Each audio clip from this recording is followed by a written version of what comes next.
he's picked up digitally, but then he still hasn't left his clay world behind him. So I'm excited for this one for you all. So let's get into it. Let's get Steven Saunders in here. Let's take a look what he has to show for you guys.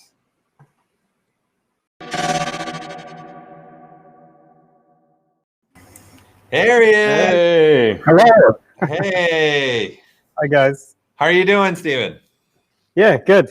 Good. Good. Thank you for being with us. I know it's the middle of the day in New Zealand for you. It sure is. How's the weather?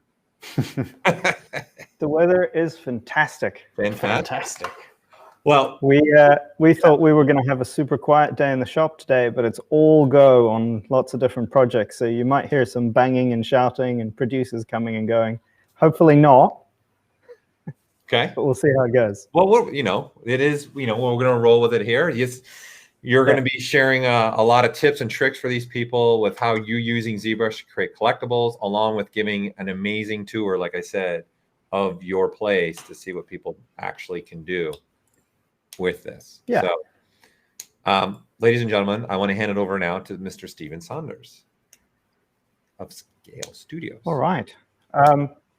So I was asked to jump firstly, before we get into a bit of a shop tour, to jump onto ZBrush and just show how I got to the project that I'm working on. So I'll do that in a minute. So we're in a tiny little props manufacturer and collectibles manufacturer shop that we've got here in Wellington, New Zealand. And it's pretty active at the moment, pretty busy. So we could take essentially a collectible from the design in ZBrush through to printing, molding, casting, cleanup, print, paint, all of that we do in here. So I've got a little bit of it set up in the places I would be working on it anyway. But right, shall we get straight into ZBrush to begin with? Yeah. So I'll share my screen. Oh, maybe before we share my screen. So the project I'm working on, we're hoping to do as a Kickstarter later in the year or early next year. I approached a good friend, Wayne Barlow, who's well known for this book here. Let's pull the book over. That he brought out in the early 90s called Expedition. We love this book. And inside Expedition, one of his most popular beasties is this guy called the Daggerwrist. There we go. There he is. Yeah, so Wayne and I have been talking for a while about going back and recreating this as a high-end six-scale collectible. And I set out pretty much I think maybe even before Wayne gave me the sign-off, I started because I was so excited about the idea of doing it. So, all right, I'll jump over to where it is.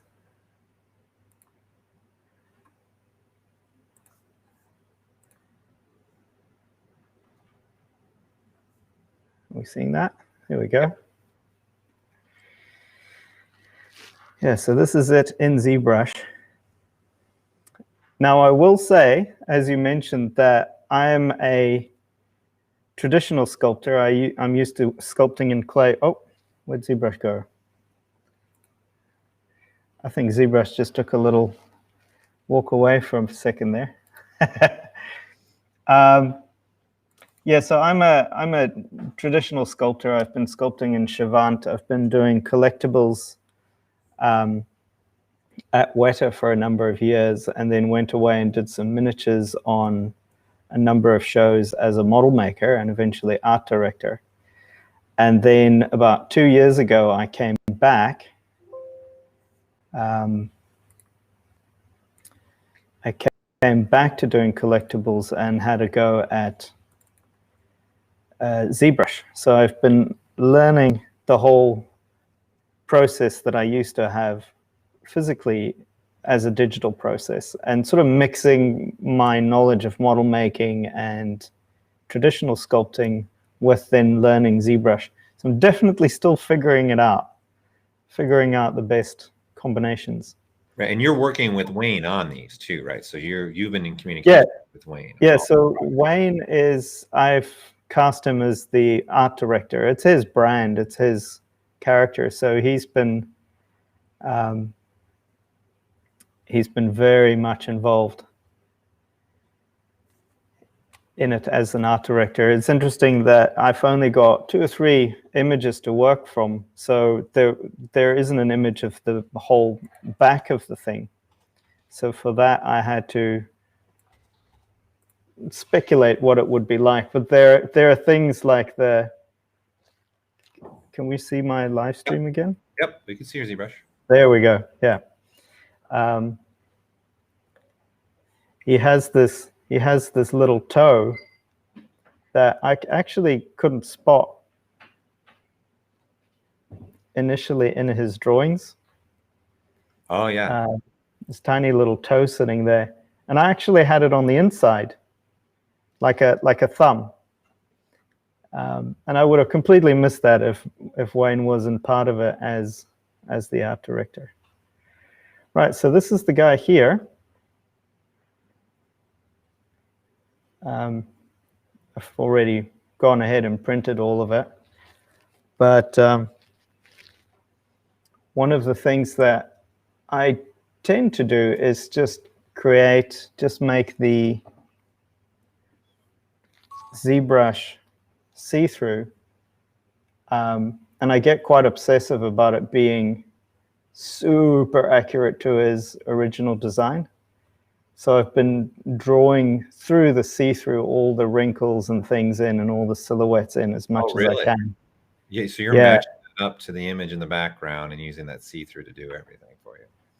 Pretty much, yeah, because I could move it a little bit, go back in and add little bits. I've, of course, added a lot more texture because I want loads and loads of places for the paint to stick.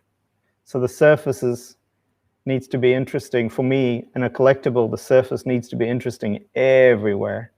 And the paint needs to be interesting everywhere. So the guy that I got to paint our master, I asked him to make it really mottled and beautifully textured everywhere. And you keep perspective off when you're doing this, right? Or do you turn it on? No, actually, I did have perspective on when I was doing that. It's tricky when you're trying to match an artwork to figure out what kind of perspective he was after when he was doing it. But it's a bit of a guessing game. Yeah, it's super tempted to not have perspective on and then find out you've made some interesting choices. Uh-huh. Yeah, so here's the back of it. Much like Wayne, I've gone and looked at dinosaur anatomy, puma, leopard anatomy, especially the way that it's sort of lounging on this tree. The tree was interesting because it's an alien tree. It's not like anything we have on Earth. In Wayne's painting, it's quite soft. Those textures, it's not terribly textured, but again, we decided we wanted it to be quite gnarly and textured and interesting. So I've gone in and done a load of extra textures over the top. I really have a big thing for this idea that you want lots of washes and things to be able to sit in all the textures, and it almost paints itself a little bit with all the textures filled in on the statue. So to talk about how I textured it, this is going to probably come across pretty primitive because I use ZBrush probably not 100% correctly, but I use it intuitively, which I know is okay, but I've really gone for it. You take your traditional background, right, and you kind of apply that digitally. Yeah, because I know I'll probably do quite a bit of work on it afterwards as a model physically. I do tend to leave myself little bits of things to do. But here I've just cleared out an area. So you're going to share the technique you did for the skin. That's what he's going to share. Yeah, very, very roughly. But damn standard is definitely one of, after using ZBrush for about 2 years now, I'm starting to get to a point where I only use about maybe 8 brushes in total. Don't know if that's normal. That is normal. Yeah. Yeah. Okay, there we go. So the big forms like these guys here, I like to just put in with the dam standard and then wrap finer textures over the top of it.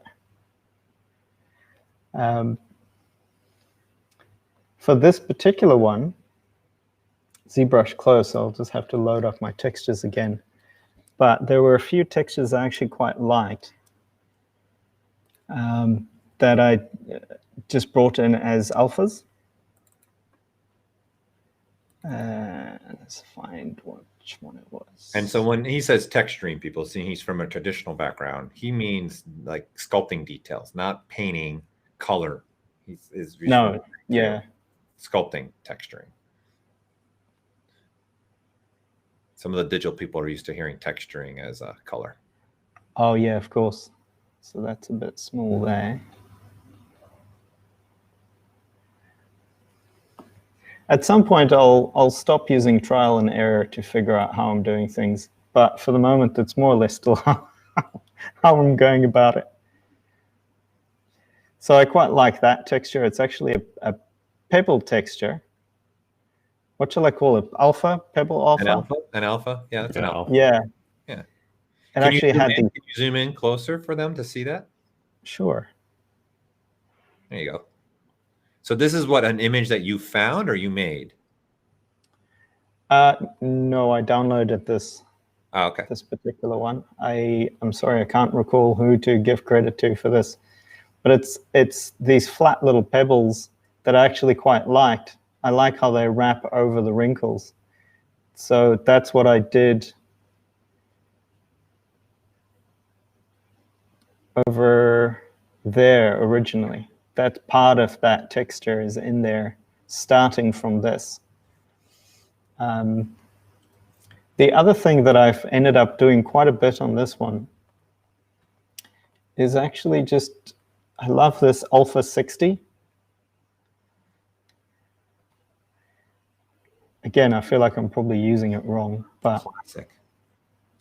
Just I don't think there's any wrong way to do anything. I think it's no, there might not be. Yeah.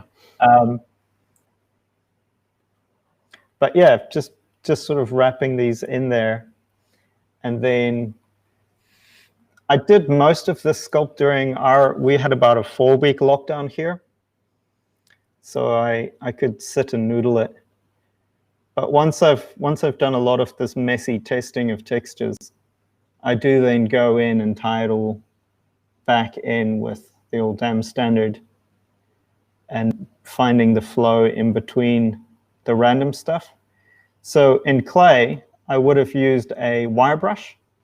I would have maybe put some deliberate pebbly shapes over the top and then used a wire brush to wrap around these and smooth them out and just add extra.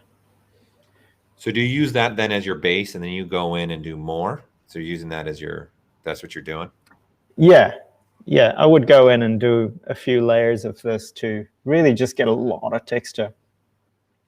When you're doing collectibles, I found for production, there's multiple, it gets molded and cast multiple times before you get to the final thing. So you do tend to lose quite a bit of detail over time. Mm-hmm. And that's why I've gone almost to a slightly mad level of detail on this in ZBrush, and then additional detail hand tooled back over the entire surface as well, just to make sure that there's a lot of richness in it in the final thing. And you did all the keying in ZBrush? Yeah, yeah. So I'll go back to keying, back to the main one. So for the most part, I do all of it in ZBrush. Yeah, I've looked at using some other digital sculpting, digital modeling programs, but I've just ended up coming back to ZBrush every time because I feel like intuitively it works for me as a digital equivalent to all the physical things we would do in the shop. So all of my keying I've been doing absolutely just mostly with Boonleans, actually. So we'll have a look there, what that's doing. Even this is a little bit of a trial and error from printing it and molding it and putting it back together and seeing whether that's actually worked. All of these have actually worked quite well. So you can see it's just a very... Do you work in Symmetry? Being a traditional artist, you don't have Symmetry. Do you in ZBrush work in Symmetry, or do you go straight to asymmetrical? I use a little bit of Symmetry. On this particular piece, I had Symmetry on for the head initially. Probably the first 20% of the time I'll have Symmetry on, just to get it to feel not completely deformed, I guess. So there's a little bit of Symmetry going on this guy. But then I do go in and definitely don't texture it with Symmetry. You can still see a little bit of the Symmetry even in the texture.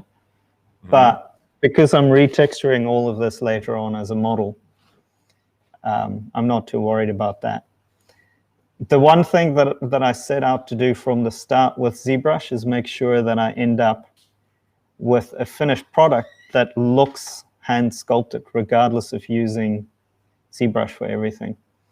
And that's certainly something I've brought to everything I've been doing at Weta with the Weta collectibles as well. All those textures and things, I do try and at least supplement and sharpen up by hand as well. How large is the final piece going to be again? Like how large? Yeah, how big is this collectible going to be? This is more or less 6 scale. Okay. So I'm going to actually show a physical cast of this shortly. That'll pretty much show that. Well, the base that you're seeing here is about 30 centimeters long at its widest point. I don't know what that would be in inches. 30 centimeters? I don't remember what that is in inches. What is that? 16? 15? It's 11. It's almost 12 inches. 12 inches? 12 inches, yeah, something like that, yeah. So initially, to get back to Go ahead. To splitting, initially I split it into quite a lot of parts, but we actually found it was easier to mold and cast it in a few less pieces. So the head is now part of the neck in our production model, but the whole thing comes apart as 18 pieces that we printed separately. Yeah. All right. Any questions while I'm still in ZBrush before we go? So one question came up, which you could probably be able to show as you're walking through your studio. Someone was asking about the weight, because you're using that tree branch to hold the weight of the whole model. Did you put reinforcements in that branch to make sure it could hold the weight? The branch has a rod through it that's pinned to the base. Yeah, so it holds its weight quite nicely. The figure's quite slim, so it doesn't have a huge amount of weight to it. And then for the tree bark, you had mentioned obviously it's an alien tree bark and it doesn't exist. Yeah. What was your inspirations to finding that pattern, and how did you get to that point in getting that pattern? We have these beautiful furry fern plants in New Zealand in the rainforests, and it really came from their bark. I would lie to you if I tried to name one of them. but they do have these incredibly We're artists. We alien don't looking need to pixels. name things correctly. We just see and we do. Yeah, yeah. I go for a walk in the bush and I find cool things and I use that as reference. There you go. But Joe's- again, the stuff that I have in ZBrush doesn't necessarily represent the final texture I will use in the final thing, because I go in and model make extra texture over the top of it. I just finished a statue for Weta of Thranduil and his throne. And that whole throne I retextured by hand, the whole tree trunk that he's sitting on as well. Yeah, and I think this is good too, as a person, again, when I was telling before we brought you in, you're an artist that knows traditional and becoming from a traditional world, and now you're just adding digital in spots, but then you're still going back to your traditional world. And I think that's something people need to understand. Just because it's just digital doesn't mean you have to always, just add it into your pipeline and find places where it's going to work really well for you. I've spent a pretty busy last few years working on film and doing models for film. One of the things we did was a bunch of models for Blade Runner 2049. Did a lot of those cityscapes as physical miniatures. So been busy, but I haven't been doing an awful lot of my own work that I feel like I am initiating. Right. And I must say, since starting to use ZBrush, I've been doing a lot more of that. My productivity has shot up with this more collectibles type personal sculpture work. It's beautiful. So the texture. It's added, Yeah, it's it's added very nice. to my efficiency in a really big way. Yeah. Using ZBrush, for sure. Yeah, especially you can do it anywhere right now. You don't have to worry about all the clay and the molding materials and all that. You can be anywhere. Oh, yeah, yeah. Because our shop is working on rapid fire, all sorts of things, we can't afford to have Steven's little corner of art. And all of us make our own art, but it can't take up space. Mm-hmm. So Right. So ZBrush is a good place to save them out and wait until you.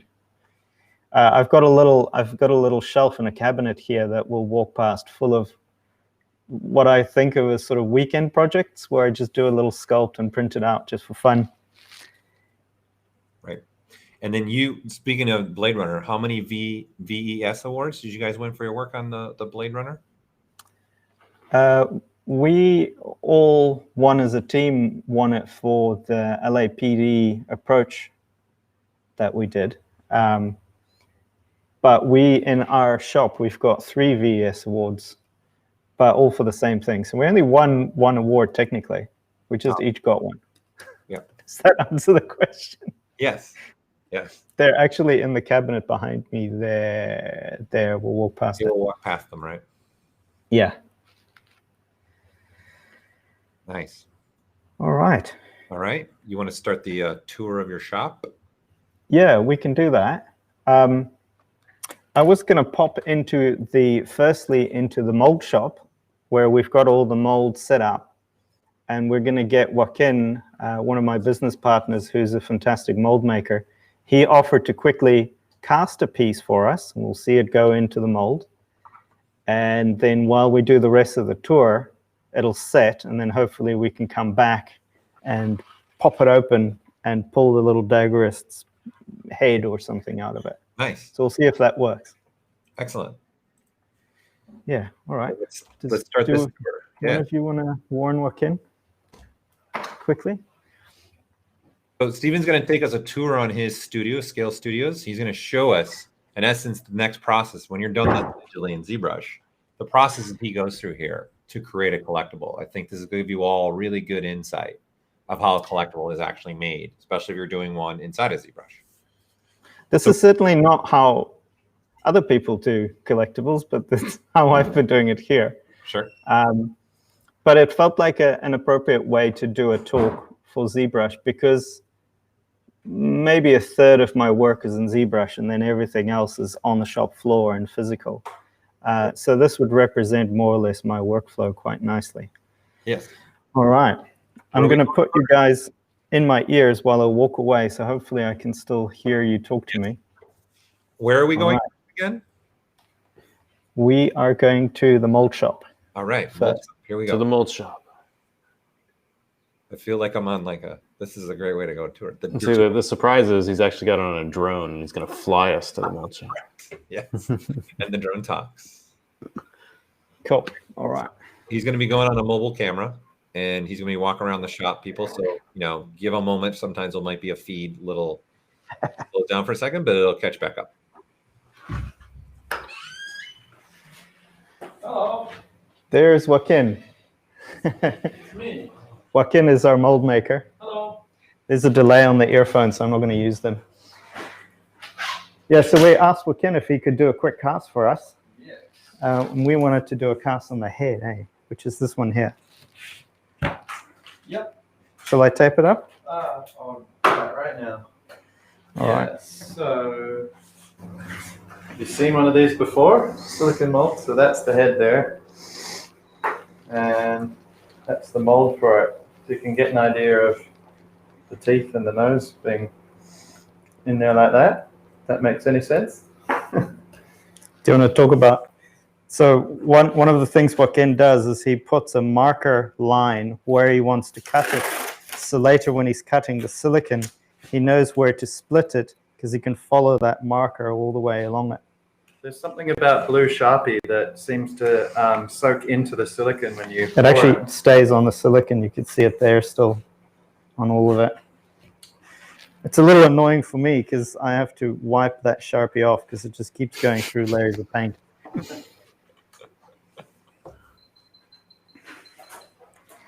Yes. So it's basically just a two-part polyurethane that we use.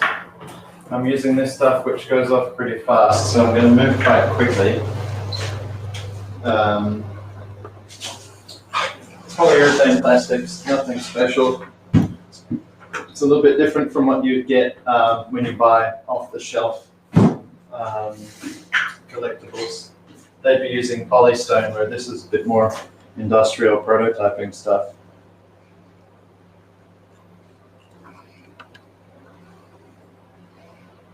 The aim is to sort of get it 50-50 parts.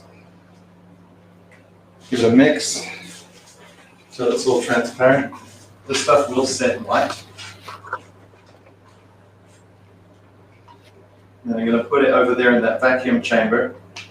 And then from the vacuum chamber, put the whole thing in the pressure pot, which should hopefully guarantee, now have a look at this, Byron. See the air coming out? That's what we want to see, because that means it's going down and into the piece, and we should have less air bubbles. So that's why you put the tape around it, so that there's a little bit of bleeder. Bit of a void. So it goes in here, close the lid. Let's have a look in here. We're basically sending the thing to space, so we're removing Earth's, the weight of Earth's air by basically putting it in a vacuum. So you can see those air bubbles coming out. Yep. That's what we want to see. All right, I'm going to let the air back in. See that color change? And then I'm going to put the whole thing over here into this machine, pressure pot. And what this does is the exact opposite of what that machine does. So instead of creating less pressure and causing a vacuum, what we're doing is adding pressure. So this is essentially sending it down to the bottom of the Marianas Trench, where the pressure is so heavy that it crushes the air bubbles. There we go. So you can see that pressure rising there. And then once it's full, we wait about 10 minutes and come back and see the one we prepared earlier. We'll go and look at the printers in the meantime while that's sitting. Thanks again. No worries. I'll see you in a moment. Byron, are you listening to us? Can you just shake a yeah? Here's that cabinet I was talking about with a bit of the nonsense I've made using ZBrush. I just did this one a week or so ago. It's a Masu Statue. I'm planning to do that as a nice big one, so this is just a little maquette. Just because I want one. And this one was made entirely in ZBrush, also all keyed out and booleaned. The clear is printed as well, so nothing here was molded. The whole thing was cast out. It's a little test. There's a few coins I made with Caesar from Asterix and Obelix. For no other reason than I just wanted to do it. This was another lockdown project. Just made them for fun. All right. And we're walking, and we're walking, and we're walking. There are a few of our VS That's the awards. awards. Yes, Those are VS awards, all of them. which is for visual. This is for the work we did on Blade Runner with Weta Workshop. Oh, go down the hallway.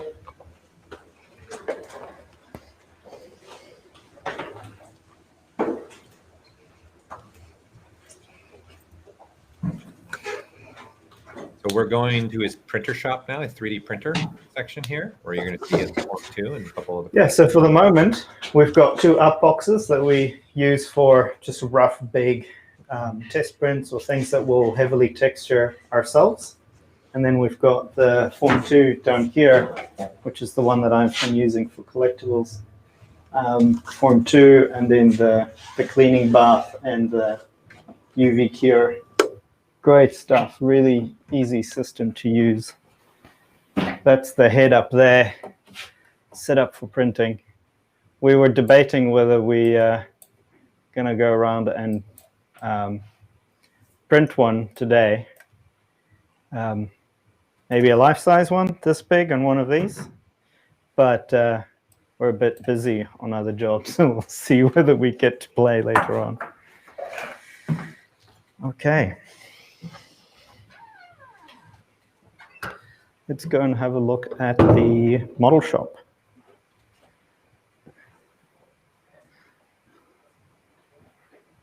So again, this is Scales Studio in New Zealand. We're with Stephen Saunders and his team. He's showing us literally the workflow that they would do and how they make things like a collectible. You're back. I just had to come back and check. I had too much of a delay in my ear, so I couldn't answer any questions. Is Byron listening to us though? Byron is, yeah. Yeah. Okay. He is, because we can throw stuff at Byron and he can just ask you too. Yeah. Does that work? If not, Yeah, maybe not. we can come back and we can ask the questions back at this station. Yeah, we'll just come back here and then I'll answer some questions. No worries. I'm kind of walking people through as you're walking too. Yeah, cool. All right. So next thing we were going to do is go into the model shop, which is a bit of a bomb site at the moment. We had to shove all the things into cabinets and boxes that we're not allowed to show in a hurry. Well, thank you for this. Thank you for going to this area too. Yeah, that's all good. I'm going to connect one quick again. When Byron's ready, we'll take a walk over there. Okay. So one question while you're here, someone's asking what was the PSI on the casting machine that you were using for your molds? The pressure pot, yeah. What was the pressure on that? That's a Joaquin question. Joaquin is our casting and molding wizard. Okay. I can ask him when we're there. What is the PSI on the pot? Yeah, and the vacuum and the pressure pot. On the vacuum and the pressure pot. Yeah. All right, good to go. Let's do the next stage. And again, we're with Scale Studios. We've got. So our studio is inside Avalon Studios. It used to be the TV and Z Broadcasting Studios in the 70s. So there's studios downstairs. They're making films and TV shows and things, which we obviously can't show.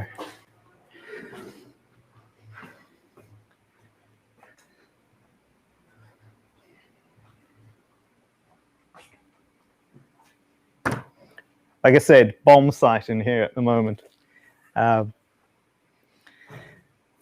I've stolen some space on this table just quickly to show. Here are some of the casts, a little bit assembled. Let's see if you can see some of the detail on that. Hold it for Byron, so the camera catch up. Yeah. But I would put a little bit of Good. just a thick paint or putty over the top, and go in and just find the forms that I want to exaggerate over what was printed out in ZBrush. And then do lots of wire brushing over the top as that as well. This is all before we mold it. This would be on the print itself. This, of course, is a cast, so it's already there. So again, he Huge amount of work for us is going into making all of our mold masters and paint masters. So we have to make multiple copies of each thing we do and have them all match perfectly. I got a friend of mine, Jules, to do the painting on it, but so I can't show painting. But lately I've been using this Citadel Warhammer Paints primer, and just mostly inks and things really to do the painting. What else can I show in here? Favorite tool probably at the moment, little pencil Dremel. It's really cool. And I got... I can hear them again. Yeah, very good. I got boxes and boxes of tools like this all over the workshop, so it's a bit of a mess. So Byron, if you can hear me, you want to. This is where he does secondary. Cool. All right. We use the laser cutter a lot. Hang tight. Let's just see if there's any questions. Yeah, sure. So is this is the part where you, after you're done your 3D print, this is where you add your extra texturing? So this is the part after you've done your 3D print where you add your texturing? Yes. Yeah. Yeah. Yeah, we're going to go back and have a look at the assembled casts in a minute on the conference table and the painted finished ones. But generally in here, I do a lot of texturing. This contract filler is one of the things that I've been using quite a lot. It's like a wall jib filler that I add and let that dry out on the surface. And then that I can carve into and sculpt a little bit of detail and texture back into it. Right. Okay. I'll move on so that we can do real-time question time. Laser cutter is a big part of what we use for manufacture.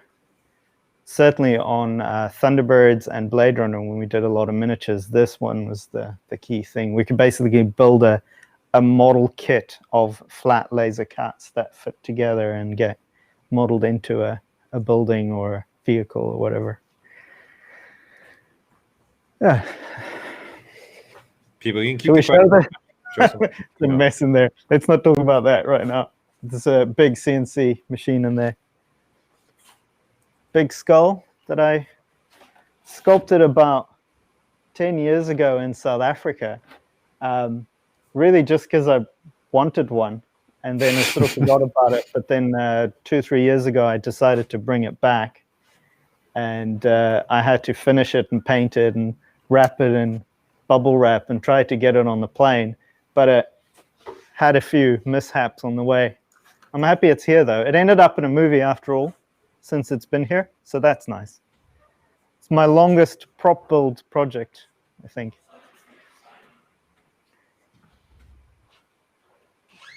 Oh, hello. How are we feeling? Back already. Might be a bit soft still, but we could have a go. Shall we take it out and then I'll just keep it with me over there and pull it when it's... Yeah, okay. Block your ears.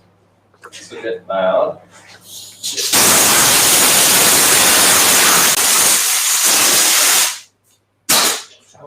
noise. That was that was Very, a fail. very loud. This is the noise I was talking about. So again, we're with Scale Studios, and Steven Saunders is walking us through how his processes for making his collectibles. So he's specifically doing a piece from Wayne also. So he's giving us a tour of his whole studio and his whole process. And he's located in New Zealand because he also works for a Whiteout Workshop.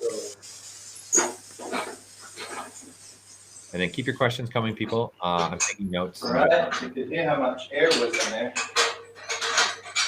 So it's almost impossible to open it till it's completely emptied out on the same pressure.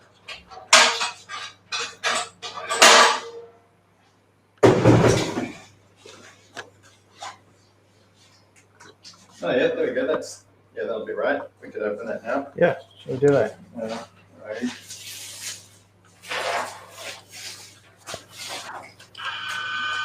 So you can see that's already gone quite solid. Wow. Now, just sort of carefully break the surface. It's got some interesting little ore spouts that I need to just snap off with my finger. Like that. And then this bit comes out this way towards Byron. There we go. And then we have to lift it up so we don't get the teeth stuck. There we go. Yeah, there it is. One of those. That's actually a really good cast. That's a great cast. For show and tell, it doesn't usually work that well. Okay, yeah. Cool. Awesome. Thank you, Joaquin. Oh, one more. One more, done. Cool. No worries.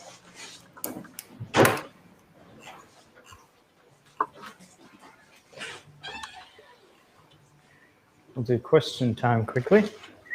Okay. Oh, great. You ready for questions? A couple questions?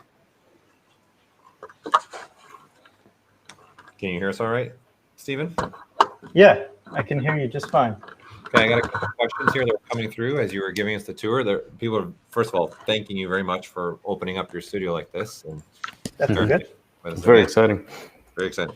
So what's your turnaround time for small projects do you usually get?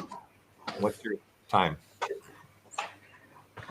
I kind of like to go as quickly as possible and keep the momentum going. If it's my own project, I try and get it from ZBrush to a finished thing as quickly as I possibly can. Like I said, that little cabinet I showed, that is mostly weekend projects or a project that I'll sculpt for a few days and then print out and do a quick paint on.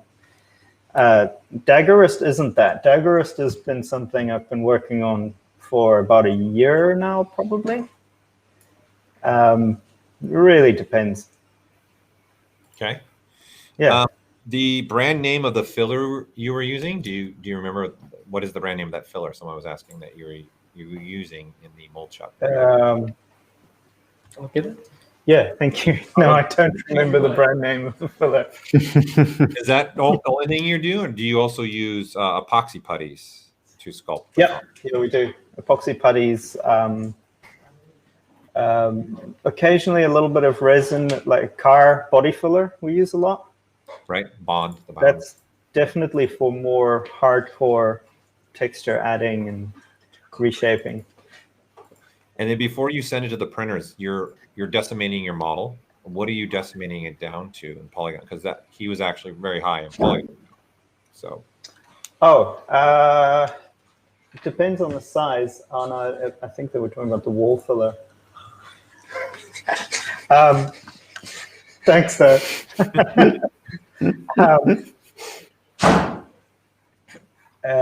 What were we talking about?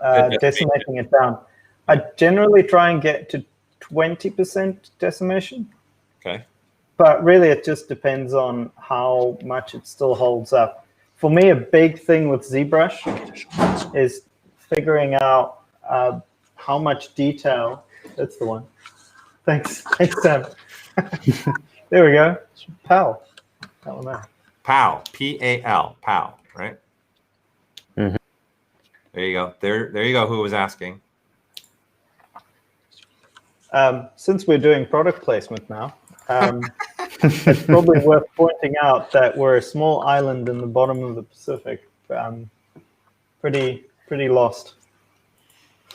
So you're So I don't know if you'll get the same stuff we have. right.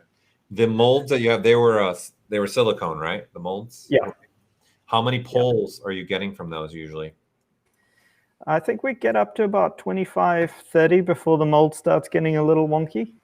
We generally tend to remold something beyond, hey Sam, beyond sort of 30 pulls or so. About 20, 25, yeah. 25, yeah, okay. My guesstimate was good then. Yeah. And then go ahead. Oh, I was just wondering if I answered the decimation thing. Really depends on visually how much it holds up. I've done a few tests where I've decimated it quite far just to see what still works as a handheld physical object.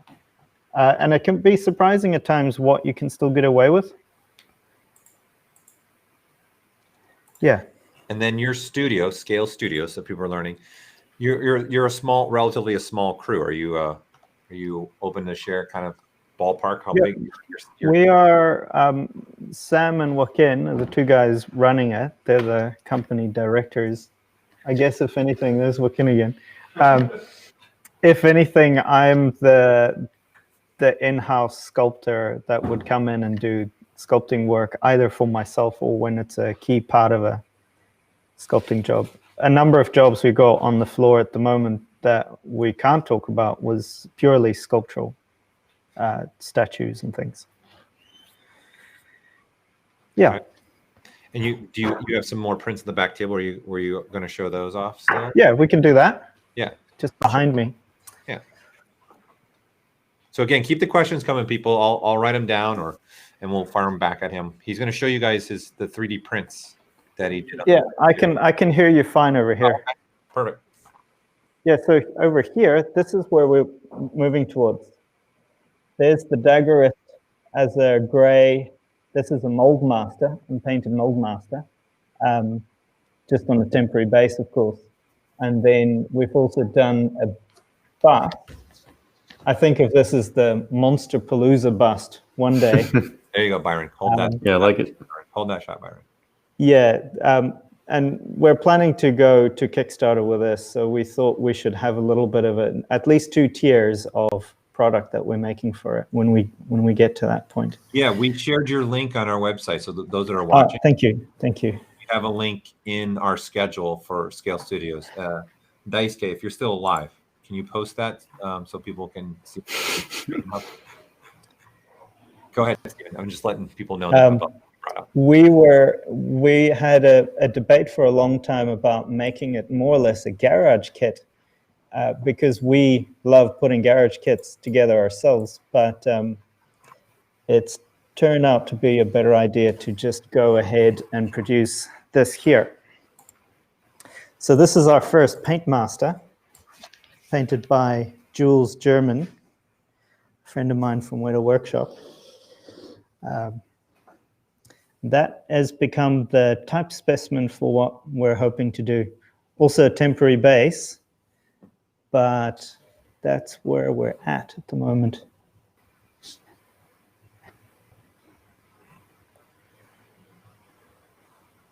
Nice. Yeah, it looks great. We really try to do justice to Wayne's lighting and coloring in his painting. How much? We're fully aware that the creature itself is actually probably gray, but we decided we wanted to do something that really does feel accurately like that painting. How much back and forth did you go in the coloring with Wayne, Stephen? Was that a lot of back and forth too with him, getting that coloring that you did? I think Wayne was quite easygoing. I've been the pain as an art director on the paint. Yeah, these two are slightly different variants that we tried before. Okay. Just to try and get to the final thing, but we'll probably end up doing a number of paint masters all exactly the same. Byron, can you move fact, the other two a definitely little bit close too, please? So people can see them? Yeah, there you go. Thank you. Go ahead, Stephen. Sorry. maybe turn them so they catch a bit more light. The next step for us in our creative process is hopefully Byron, that's holding the camera, is going to help us do some beautiful photography of these next.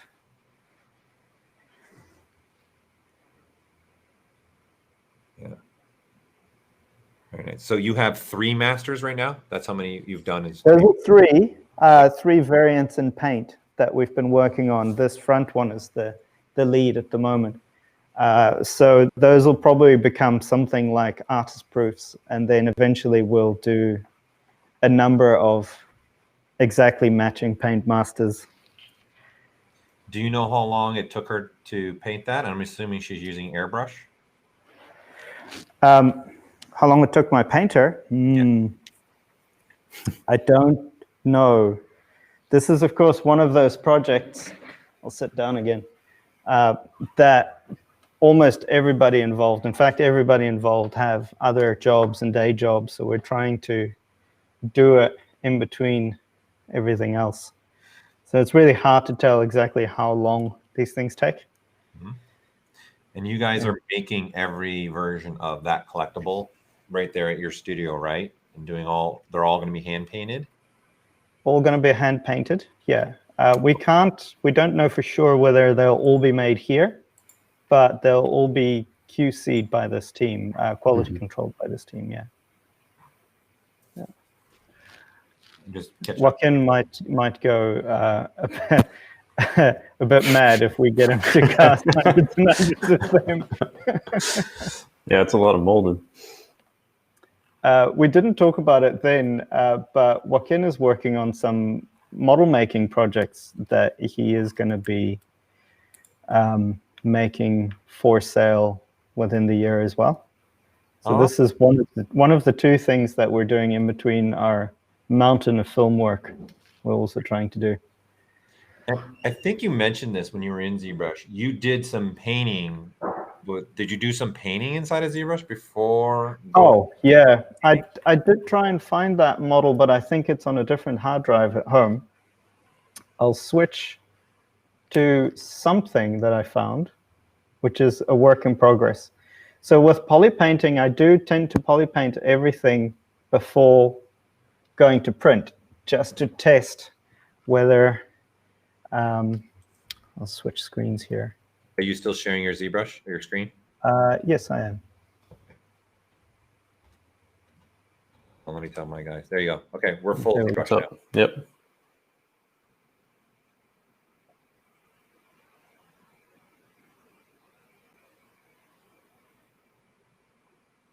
So are you using a lot of masking for this? Or are you just doing like your traditional lot of ways of working? Are you taking any masking tricks inside of ZBrush to do your painting? Yeah, so the thing that I tend to do for the most part is masking and mask by cavity. So I go through different intensity of mask by cavity and then sort of layer up colors. That's mostly what you're seeing here. Let me just see if I can get to that bit of rump there. That's all you're seeing there, really. And these are going to be a limited run. If so, for your Kickstarter, are you planning when it goes through, keep doing more, or are you going to just do a limited run of these? Yeah, this one's going to be limited run. If they are, we're hoping to make as many as possible in that limited run. It'll be set by the popularity of it. But if it is super popular, hopefully, we won't do more Daggerwrist. We'll do something else, maybe from one of Wayne's other books. We'll have to see. Hopefully, we get to do loads of this stuff. We are trying to get a few of these going and ticking over. So there's always something that we're producing ourselves at scale, alongside the collectibles that I've been doing freelance elsewhere as well. So you go through this and do all the paint here, and then see at least get it digitally set for yourself. Did you give this to your master painter who did the actual hand painting? Did you give her any imagery of this, what you did in ZBrush? Did we lose Steven? I think we might have lost Steven. Losing. I hear you still. I still hear you, Paul. I know. I think we've lost Steven. We might have lost him on the New Zealand world. I'm assuming everyone else can still hear us. If I can hear you, sure. People chime in. Can you still hear Joseph and I? Okay. So I think we just lost Steven real quick. We'll see if we can maybe get him back to finish up this segment. It's coming close to the end of that segment. As you can see, your timer went down. You can see the zeros coming around. Let's see. Kingsley up there. You're back. There he is. You're back. Paint goes. Are we still live? Yeah, we lost you there for probably 20 seconds. Oh, okay. I was just going to point out with poly painting that I love this color spray. It's probably the thing I use the most. Okay. Do you make any adjustments to that stroke, or do you just go straight default? Pretty much straight default, hey. Because it's not really going to be my final thing. It's just a test. I very seldomly spend loads and loads of time. And then do you give this color work that you do in ZBrush to your painter? Like, do you give her the images of what you did in ZBrush to give her, or do you just let her go? Jules did my paint for this one. He sort of looks at it and goes, oh yeah, and then he does his own thing, which is okay. I've got better ideas. Yeah, that's right. Yeah. This is awesome. It's very cool. Very cool. And again, thank you for opening up your studio so much to us all. Yeah, that's all right. I'll thank the team for you in a minute, because they have to pull everything out of the boxes and keep going after this. Yeah, tell them thank you. I know there's probably a lot of work for you guys to hide the stuff that can't be seen on camera right now. I know.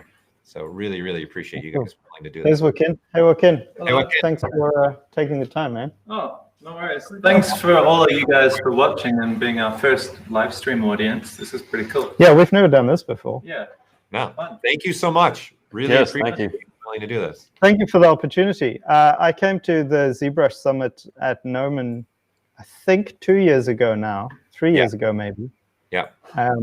It's quite cool to actually do a presentation while still so green. Well, so thank you very much.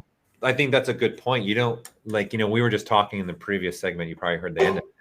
It's not how much you know about ZBrush. It's just, doing the work and taking nibbles and taking a little bit. And like you said, you use like 8 brushes.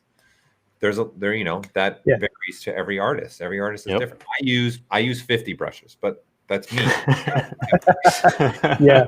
But that doesn't mean it's right. It's just, that's what I do. That's my artist workflow.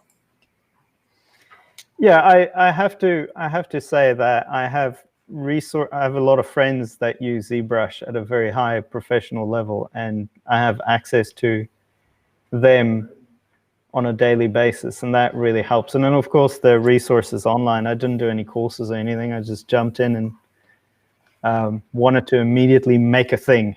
I didn't even give myself time to learn too much technically. So to yourself? Say again? You've been teaching ZBrush to yourself, in essence, just videos? Yeah, that's right. Yeah. And then walking down the hill to Weta and bothering people at their desks with questions. Right. Certainly is helpful. There, yeah. Yeah. You would, though, wouldn't you, if you had them in your neighborhood? Yeah. Yeah. We were just talking. I think that's crucial and important, is talking to other people that use ZBrush and getting ideas from them as well. I'll probably have to mention Gary Hunt, because he might be listening. Gary Hunt has been a big help. And Mauro Santini, they're all colleagues at Collectibles at Weta. Right. And I think you mentioned this, you're about, right now in your workflow, you're about 1/3 using ZBrush, right? And then everything else is what you just do or up. Yeah, it depends. I do actually enjoy doing sketches in ZBrush and just leaving it at that. And never printing it, or never showing it to anybody, really. But that's part of it, right? Right. You have to have a little bit of fall off of project that's just there for for learning. Right. Wow. This has been really awesome. Again, I can't say it enough. Thank you for doing this. Yes, thank you. This is what you and I were talking, taking advantage of the webcams for us all and opening up places to get a little more behind the scenes. Yeah, this is very much also Byron and the team from Moments Productions. They're our neighbors. They've got an office next door. So we all do try and collaborate and do things together. So it's a big credit to them for stepping in and making it a little more professional. Yeah. It was very close to just being me waffling on the computer and then picking up the computer and walking with that around the shop. Well, your production was created with Byron. I know you can hear us. Thanks, man. I really appreciate it. Yeah, thank you. The rest of the team. They set up a lot of cameras. Probably come in. There he is. Thanks, guys. Thank you, man. And Photo your bomb. team too. Thanks, guys. It's awesome, man. Yeah. Cheers. Yeah. Cool. Everybody All right. wants to know, Byron, why your camera keeps blinking. What's that? Everyone wants to know why your camera keeps blinking. Because it's a real person. It's a robot. Yes. So as we were moving from here to the different areas, it's got an inbuilt variable ND filter. So I kept on switching the ND filter on and off when we're going from the bright places to the dark places. Right. I have no idea what he's saying. It gave the camera light. It gave the camera. It felt like you were actually the person. Like we're walking through. Blinking. Yeah. Yeah, it was blinking. I guess we're just on the forefront of technology here in New Zealand's industry. The artificial intelligence cameras, I was just following him there. Thank you again. Thanks so much, guys. It's awesome. Cheers, man. Cheers. Cheers. Cool. All right. Stephen, we're coming to an end. I don't know if there's anything else you'd like to share. Yeah, one more thing before we go. It's not only all us funny looking blokes here in New Zealand. We've also got some pretty ladies down here on the crew as well. That's just Daisy. Hi, Daisy. Yeah, so Daisy's also part of the crew at Tinted Productions. There's quite a few of us here. So yeah, just shout out to Daisy as well. Thanks, guys. Thank you. Thank you, Thank Daisy. you very much. Cool. Steve, all right. Back to you. Man, thank you so much for showing this. And again, also Wayne for also in the project you're doing with him to share all this. Do you have anything else that you would like to add before we call this a finished segment? Oh, thank you very much. I believe the link to our emailer is up. Yes, I've put it a few times. I'll put one more in there for you. Yeah, thank you. So I guess I would say if you register for that, you'll see our progress moving forward and figuring out how to do our first Kickstarter. Yeah, hopefully it's successful enough that we can keep doing this stuff. Yeah, it's been a lot of fun for us. I know that we're at the tail end of our day, but it's been a lot of fun talking to different people and people like you opening up their studios. So. Yeah, cool. Okay. All right. Well, thank you so much, Stephen. Yes, thank you. Appreciate it. It was very cool. All good. We're going to give away some stuff now for everybody. And all right. We're back. We're back. The final giveaway.